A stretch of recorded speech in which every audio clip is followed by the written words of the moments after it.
मुझे इंसाफ दे, मुझे इंसाफ दे, ये सुनते नहीं है हमारी। जिनकी जिनकी यारियां लगी हुई है वो कामयाब है अपने अपने पॉइंट पे है। दरखास्त गुजार खतून गलत इल्ज़ाम लगा रही थी, उसको भी गिरफ्तार कर लिया गया है। गैंग रेप का वाक़या रिपोर्ट हुआ था, 375A का रिपोर्ट हुआ था और ये चिल्ड्रन हॉस्पिटल की सिक्योरिटी ऑफिसर थी और उस इंक्वायरी के नतीजे में भी यही चीज़ सामने आई कि भाई ये तो बिल्कुल सरासर इल्ज़ाम तराशी हुई है और इस तरह का कोई हुआ ही नहीं है। जब कोई खतून इस तरह का किसी पे इल्ज़ाम लगाती है तो फिर बाद में जब सुलह होती है तो उसके पीछे कोई ना कोई वजह होती है, पैसों की भारी रकम वसूल की गई या फिर कोई और वजह थी इस केस में। अगर कोई खातून भी कानून का गलत इस्तेमाल करने की कोशिश करती हैं या सोचती हैं या वो विक्टिम कार्ड प्ले करने की कोशिश करती हैं या वो अपना खातून कार्ड प्ले करने की कोशिश करती हैं तो ऐसा नहीं होगा। कानून की नज़र में सब बराबर हैं और अगर आप गलत हैं तो आप गलत हैं और आपको उसकी सज़ा मिलेगी। अस्सलाम वालेकुम नाज़रीन, मैं हूं ज़ोहेब हाशमी और आप देख रहे हैं दस्तक टीवी। नाज़रीन, फैसलाबाद पुलिस ने एक और हनी ट्रैप का जो केस है, हनी ट्रैप की जो कोशिश है वो नाकाम बना दी है। मेरे साथ इंस्पेक्टर नाइला मौजूद हैं, इनसे बात करते हैं इस हवाले से इन्होंने किस तरह से खतून जो दरख्वास्त गुजार थी उन्हीं पर जो जुल्म जब ये इल्ज़ाम साबित हुआ तो इन्होंने कैसे उसको गिरफ़्तार किया। 1 साल पुराना ये मामला था और आज जाकर जो है वो जो दरखास्त गुजार खतून गलत इल्ज़ाम लगा रही थी उसको भी गिरफ्तार कर लिया गया है। मेरे साथ नाइला साहिबा मौजूद हैं, इनसे बात करते हैं। अस्सलाम वालेकुम जी। वालेकुम सलाम। कैसी हैं मैम? जी अल्लाह का शुक्र। अच्छा मैम, बताइएगा कि पहले ये वाक़या रिपोर्ट क्या हुआ था और उसके बाद उसमें से निकला क्या, ज़रा मतन बता दीजिएगा FIR। अच्छा, ये 2025 में एक गैंग रेप का वाक़या रिपोर्ट हुआ था, 375A का रिपोर्ट हुआ था और ये चिल्ड्रन हॉस्पिटल की सिक्योरिटी ऑफिसर थी। उन्होंने FIR करवाई थी एक डेंटल हेड और डॉक्टर अमाद और सिक्योरिटी सुपरवाइज़र और DMS के ख़िलाफ़ गैंग रेप की FIR दर्ज करवाई थी और गैंग रेप की FIR दर्ज होने के बाद जो है वो कार्रवाई की गई, मुल्ज़मान को जो है वो पकड़ा गया और उनको जुडिशल करवाया गया। जब 164 की स्टेटमेंट हुई तो उस बीबी ने जो है वो सारा मुनहरफ हो गई अपनी पूरी स्टेटमेंट से, FIR की सारी स्टेटमेंट से वो मुनहरफ हो गई कि ऐसा कुछ हुआ ही नहीं है और ये मेरे मुल्ज़मान ही नहीं हैं, जिससे ये हुआ कि वो मुल्ज़मान बाइज़्ज़त बरी हो गए। लेकिन उससे बहुत ज़्यादा सवालिया निशान खड़े हो गए कि क्या पुलिस ने जो है वो बेगुनाह लोगों को इतनी देर पकड़े रखा और ये या फिर और वो जो चिल्ड्रन हॉस्पिटल था उसकी क्रेडिबिलिटी पर भी बहुत ज़्यादा क्वेश्चन उठाए गए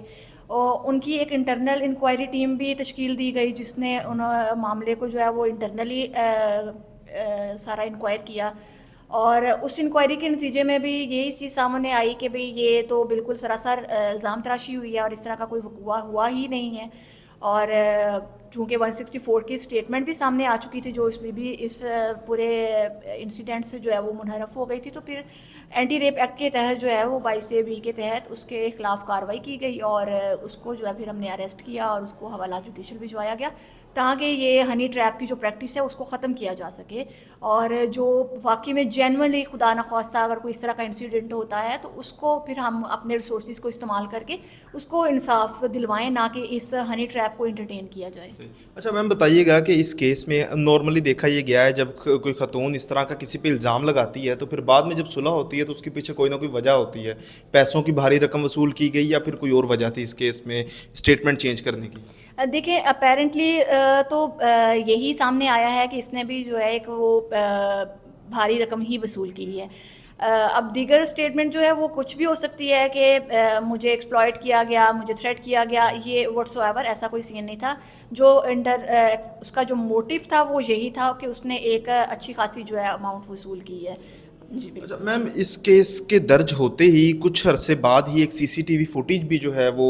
वायरल हुई थी, सोशल मीडिया पर भी आज भी मौजूद है। तो उस फुटेज को देखने के बाद इस केस में मोड़ आया या फिर उससे पहले ये चीज़ें क्लियर होती गई थी? उस फुटेज में ये वाज़ेह तौर पे देखा जा सकता है कि वो जो खतून गार्ड है वो हॉस्पिटल में तोड़ फोड़ कर रही है सीनियर के कैबिन ऑफिस के अंदर। अच्छा, देखिए वो CCTV फुटेज जो है ना वो बाद में सामने आई थी। पहले उसने 164 की जो स्टेटमेंट है ना वो दे दी हुई थी और फिर उसके ऊपर जो है वो कार्रवाई शुरू हो चुकी हुई थी। फिर CCTV फुटेज जो है वो एक आप कह सकते हैं कि उसमें एक कील था एक्स्ट्रा और फिर जब उनकी जो डिपार्टमेंटल इंक्वायरी कंक्लूड होकर आई थी वो चीज़ें, ये सब चीज़ों ने मिला के इस नतीजे पे पहुंचे थे कि 22A 22B की जो है ये मुर्तकिब हो चुकी है खातून और ये हनी ट्रैप ही है। अच्छा मुझे बताइएगा कि ये खतून उस हॉस्पिटल में कितने अरसे से मुलाजमत कर रही थी और उसके बाद इसको गिरफ्तार कहाँ से किया गया? جو اس انسیڈنٹ کے بعد وہاں سے یہ ملازمت چھوڑ چکی تھیں، اور ان کو ہم نے جو گرفتار کیا ہے، یہ جہاں پہ آج کل کرنٹلی اپنی جاب کر رہی تھی، اس کو ہم نے وہاں سے گلفشاں کالونی سے ہم نے اس کو اریسٹ کیا ہے. اچھا، مجھے ذرا ناظرین کے لیے اس چیز کو 22A اور 22B جو اینٹی ریپ ایکٹ ہے اس کے حوالے سے تھوڑا سا ڈیٹیل میں بتا دیجیے. 22 جو اینٹی ریپ ایکٹ ہے وہ بیسیکلی یہ تھا کہ ایک دم سے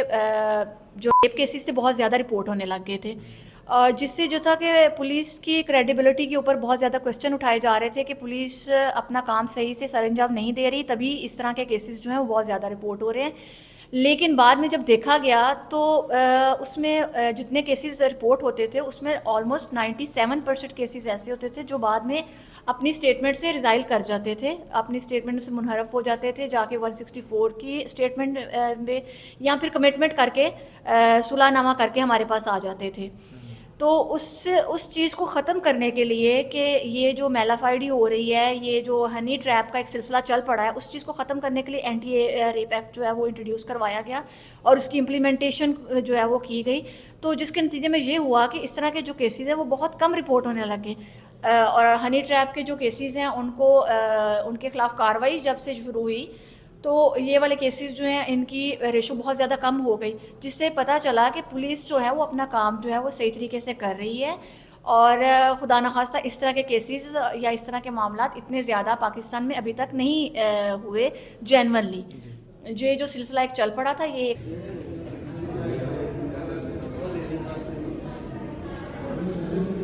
اس کو ختم کیا جا رہا ہے. اچھا میم، یہ بتائیے گا کہ خواتین کے حق میں کافی قانون جو ہیں وہ بن چکے ہیں، بن بھی رہے ہیں، اور اسی طرح سے کچھ لوگ اس کا غلط بھی استعمال کرتی ہیں، جو جینون لوگ ہیں وہ پھر پیچھے رہ جاتے ہیں. اس حوالے سے کیا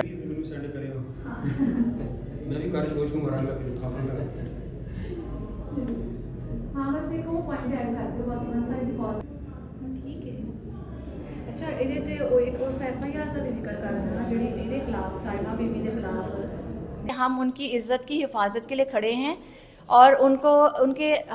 ہر قدم پہ ان کے ساتھ ہیں. لیکن اگر کوئی خاتون بھی قانون کا غلط استعمال کرنے کی کوشش کرتی ہیں یا سوچتی ہیں، یا وہ وکٹم کارڈ پلے کرنے کی کوشش کرتی ہیں، یا وہ اپنا خاتون کارڈ پلے کرنے کی کوشش کرتی ہیں، تو ایسا نہیں ہوگا. قانون کی نظر میں سب برابر ہیں، اور اگر آپ غلط ہیں تو آپ غلط ہیں اور آپ کو اس کی سزا ملے گی. بالکل ناظرین، ہمارے ساتھ انسپیکٹر نائلہ صاحبہ موجود تھی جنہوں نے اس واقعہ کے جو اس کیس کی انویسٹیگیشن آفیسر تھیں، اور انہوں نے اس کیس کو سولو کیا. جو خاتون تھی جس نے الزام لگایا تھا 5 گورنمنٹ آفیسرز پر کہ انہوں نے جو ہے گینگ ریپ کا معاملہ تھا، اور اس میں پھر آخر میں جو سٹیٹمنٹ چینج ہوئی تو پولیس نے بروقت کارروائی کرتے ہوئے اس خاتون کو گرفتار کیا، اور اب آگے کی کارروائی جاری ہے. اسی کے ساتھ مجھے اجازت دیں. اللہ نگہبان.